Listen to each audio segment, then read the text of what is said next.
My skin is black. What you looking My at? skin Yeah, is black. I feel so good to be black right now. Is black. What you look- Welcome to episode 135 of the Black in Fashion podcast. Thank you guys so much for joining me today. It is now April and it is Black Fashion Month. So I hope you guys are buying black, shopping black, and absolutely supporting all black designers and creatives in this space. Not only should you do this during April, but we also should be doing this 365 if we really want to be transparent there. But today I'm actually joined with Emmanuel. He is the owner of ALAFIA. ALAFIA is a ready-to-wear fashion house that is originated from the States with lineage of West Africa, Nigeria, Yoruba dialect. The name ALAFIA means peace. Our items are carefully designed and quality fabrics are selected to provide the client the best. All designs are simple with some edge to it so we can appeal to different audiences. Thank you so much for joining me today, Emmanuel. Hey, thank you for having me today. So I'm going to jump right in. I'm going to find out a little bit about your background, how you got started in fashion, and how you even got to this brand. Yeah, so a little bit about myself. Of course, my name is Emmanuel Gbajobi. I was born in Nigeria, Lagos State, Nigeria. I came to the States when I was about 4 years old, so you can definitely call me Americanized. But I've been back and forth between Maryland and Philadelphia for early parts of my life, and then finally resettled back in Maryland about in 2004. That's just a small introduction about my background in regards to where I was raised and where I was born and raised. In regards to fashion, the world of fashion, I've always been a fashion head, and I want to say I get it from both of my parents, specifically my mother, because my mother really addressed me a lot during my younger years. If you see all of my baby pictures before I left Nigeria, I was always in the finest native outfit. Every birthday I celebrated, my mother always did a photo shoot, and I was always, decked out in a nice native wear. And it basically carried on in the States, but not as much during my high school years. So I kind of had to reinvent my style.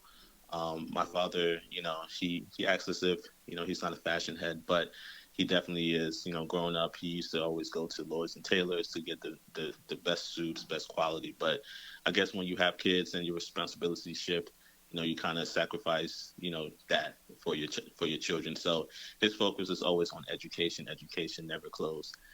So once I got a job, I lied to you not. I spent pretty much 90% of my money on clothes because I was kind of filling a void. And, instead of me saving my money, I was buying clothes. I was always at Forever 21 when they had men clothes there. When they started selling men clothes, then I shifted to Zara. And then, the older I got and the more mature I got in regards to my fashion sense, I started shifting to different name brands. Primarily, I shop at Sense, which is a online boutique, has different brands like Fear of God. They have some Casablanca. So just to kind of throw a name of a few brands that they have on that website. And then the next question was what brought me to Lafayette? Yeah. Yeah. Like, how did you find your niche and like hone in on this particular brand and its aesthetic?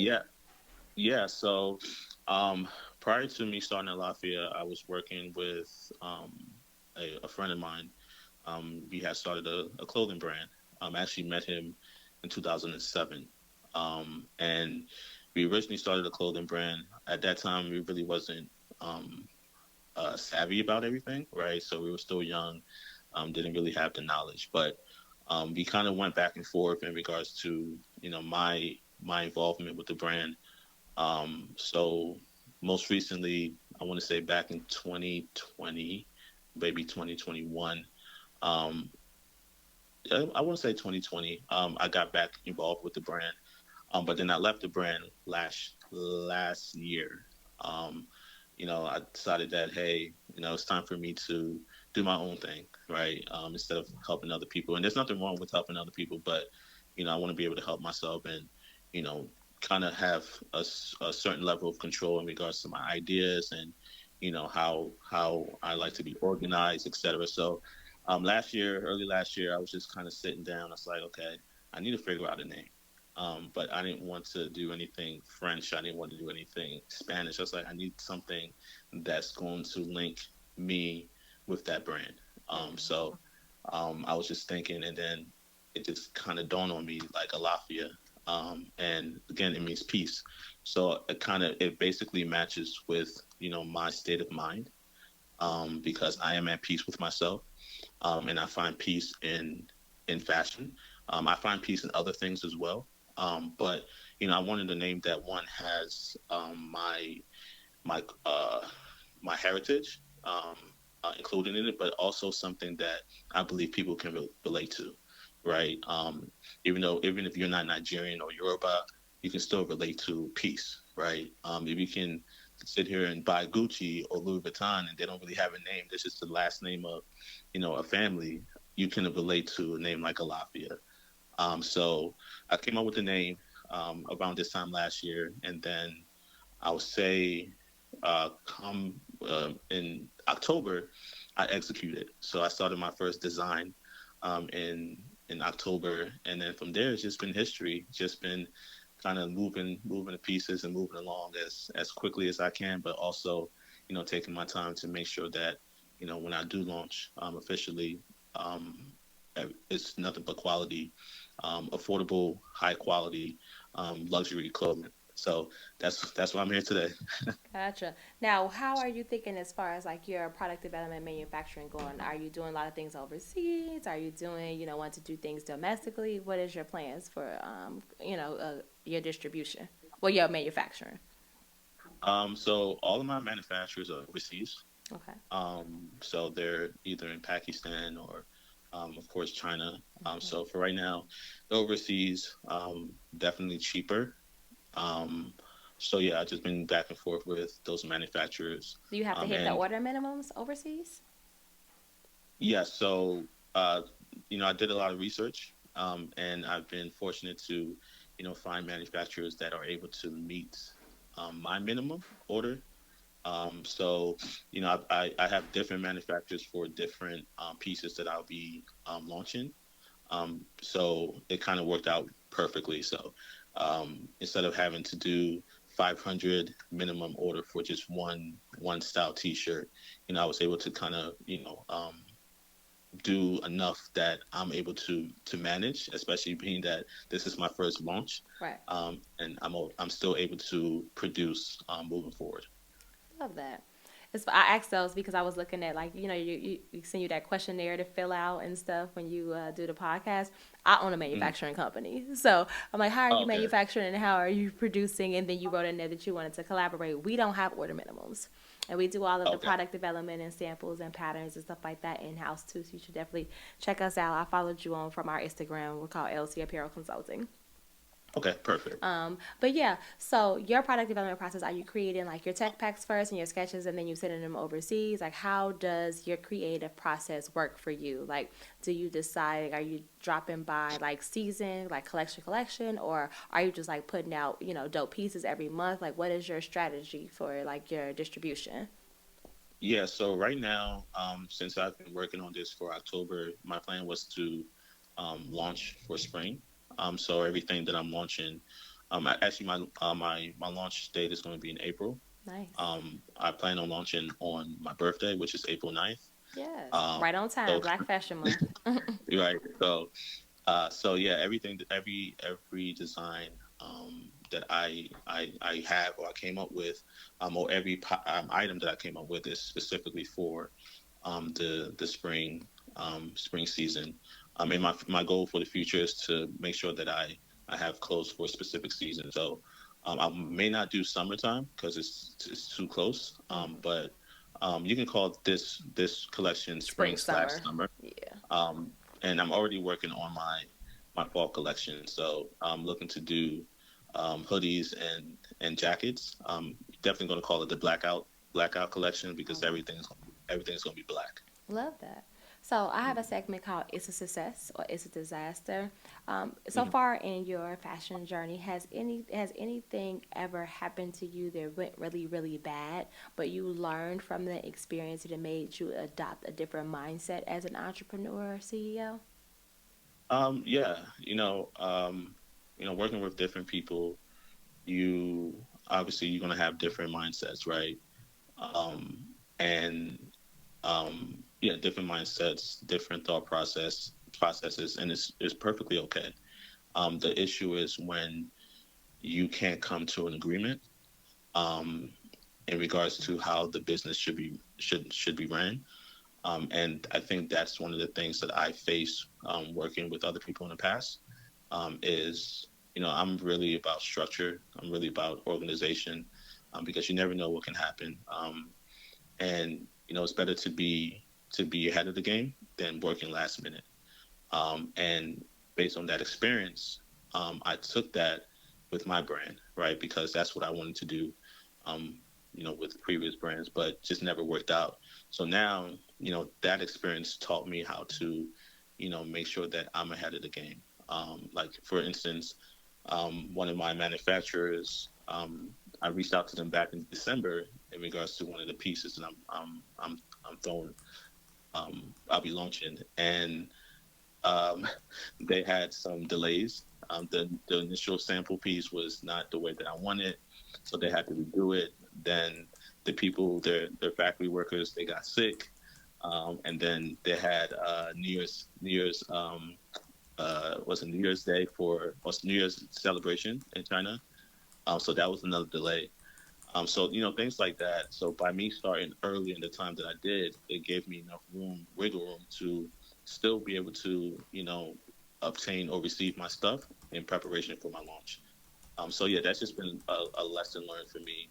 I'm just trying to be ahead of the game, and that's why I already have samples for my fall collection right now, so I can go through what I want, what details I want to add. If I need to make any corrections to it, I have ample time. So the goal is by July, maybe August, I already have my fall collection ready. Gotcha. Love that. Okay. So tell me a little bit about how you're gonna launch everything. You going straight online? Are you gonna do like pop-up shots? Like what do you have in mind as far as like your marketing and PR goes? Are you planning on working with influencers? Yeah, so I do plan on working with some influencers. I've already been in conversation with a few influencers. All I have to do is just finish up the contract and send it over to them for review. I'm also doing online store. I mean, my online store, which is going to be ready by um, April 9th.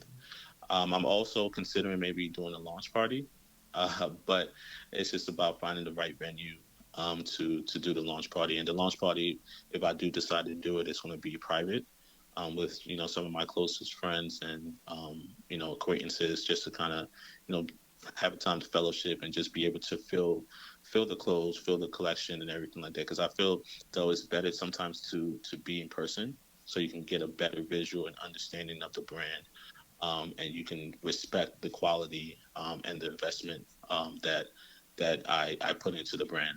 Because for me, it is for me, but for me it's also for everyone else, right? I invested in the people because when you're the one that's going to buy into my clothes, you're the one that's going to wear it. So, I want you to feel good, right? It's okay. I can be biased, right? Because it's my stuff, and I'm going to say this is dope. But I also want you to say that is dope, and I want you to like it. So yeah, right now that's my strategy. So it's going to be a lot of online marketing, online purchases, and if I have the opportunity to do some pop ups, I'll definitely do some pop ups as well. But for right now, the primary focus is through online purchases and e-commerce. Perfect. Nice. All right, so before we wrap up, my last segment is It's a Success. Sorry, why do I keep doing that? It's called It's a Muse. So if you just want to share like a mantra, a quote, a prayer, a book, anything that continues to keep you motivated and keep pushing through that you like to share with another creative entrepreneur. Um, so it varies for me. And I would say my mantra is just a state of mind, right? You just think about yourself, think about your goals, think about what you want for yourself. It's not about no one else; it's about you, right? And I guess my mantra is, my journey is my journey. It's not your journey. You can go, you can have the same vision or the same, or might want to go in the same path as someone, right? But the end results or the path might be different, right? It may take you longer than somebody else. And that's perfectly okay. But as long as you stay true to yourself, as long as despite the obstacles that come into your life, you just have to just find peace within yourself. Once you find peace within yourself, nothing will phase you, right? And of course, you can't escape stress. You can't escape obstacles. You can't escape, it's life, right? You can't escape life, as long as you're alive. But you can manage it, right? You can control, what comes into your life as much as possible. So the first thing you do is find peace within yourself and understand your journey is your journey, nobody else's journey. So don't compare yourself too much with the other people and what they currently have, because you don't know their journey. You can only focus on your journey and maybe take pieces of, other people's success as motivation, but don't compare your current success with their success, because it's a whole different, path that you guys took. Love that. Well, thank you so much for joining me. I will put all of your information in the show notes to make sure everyone can reach out to you, and they will be looking forward to April 9th for your launching. So I think this episode actually going to come out like that week. So this is actually perfect for Okay, you. okay, So then they'll be okay. seeing you and they can click right on you and have everything good. So thank you so much. And as I always say, guys, stay black and peace out. Thank you so much, Emmanuel. Hey, thank you. You have a good one. You too.